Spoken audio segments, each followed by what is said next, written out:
Morning all. I am taking my dog on a walk this morning.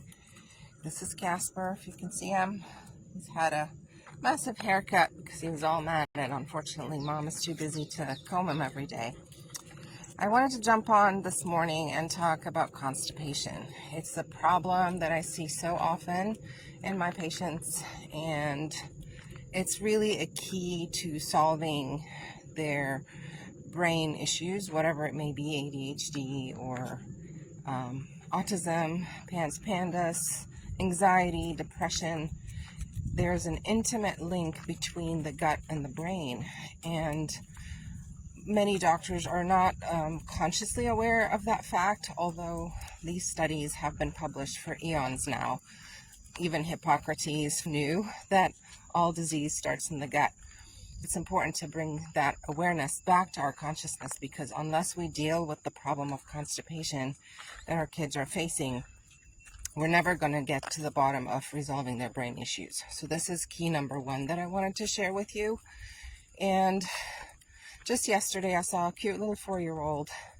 She's normal, she's neurotypical, except for the fact that any question I ask her, she starts to cry. And it's not a normal response I get from neurotypical children. So I was curious about why she is so sensitive to any queries. Maybe she's shy, maybe she's anxious. I couldn't quite pinpoint what was going on in her little brain. Obviously she's 4, she's not going to tell me. And then I find out through the rest of my history that she's very constipated. Now she does have a brother who's autistic, and he's constipated, but apparently she's even more constipated than her autistic brother. And she's not autistic, she's neurotypical, but she suffers from anxiety as a child. So anyhow, we got to talking about what can we do about this? How can we solve this chronic constipation?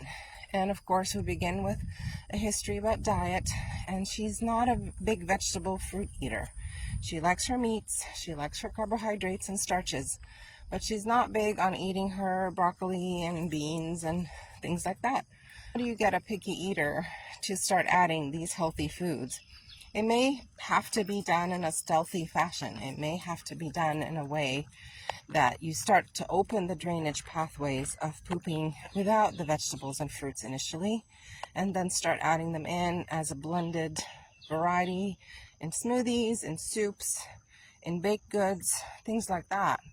And eventually the gut microbiome is rebuilt by adding probiotics and stool softeners and whatnot to help the flow of the bowel movements to be more consistent, because normally you should be pooping 2 to 3 times a day, more like a smooth log, not bumpy or lumpy, and shouldn't be diarrhea either.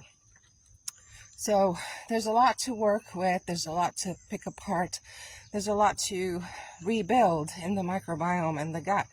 And testing is one way, as a functional medicine doctor, that I figure out what are the implications, what are the exact factors that are chiming in or participating in creating the constipation of the flow. With that, I'd like to invite you to book a free mental relief consultation with me. It is a free consultation right now, 15 minutes. We can chat about your particular child. We can chat about what's going on in their life, what could be some contributors to their constipation, and see if we can start to unravel the mystery with or without testing. Of course, if you proceed to work with me, then we will do testing. But even on this clarity call, we can maybe start getting some awareness and some clarity as to what are the next steps to take to help your child have a normal bowel movement. I'm going to put the link in the first comment. So just click on that, book your session with me. I don't take this lightly. I really want the best outcome for your child and for you as a parent who's been struggling with this. I know your frustration. I've been there. So please take me up on this offer. It's not going to be lasting for long, but for now I am doing free consultations. But as I get busier, I won't have time for them. So take advantage of this right now. I still have some time on my schedule. And let's you and I chat and get to some real juicy clarity once and for all. See you later. Bye-bye.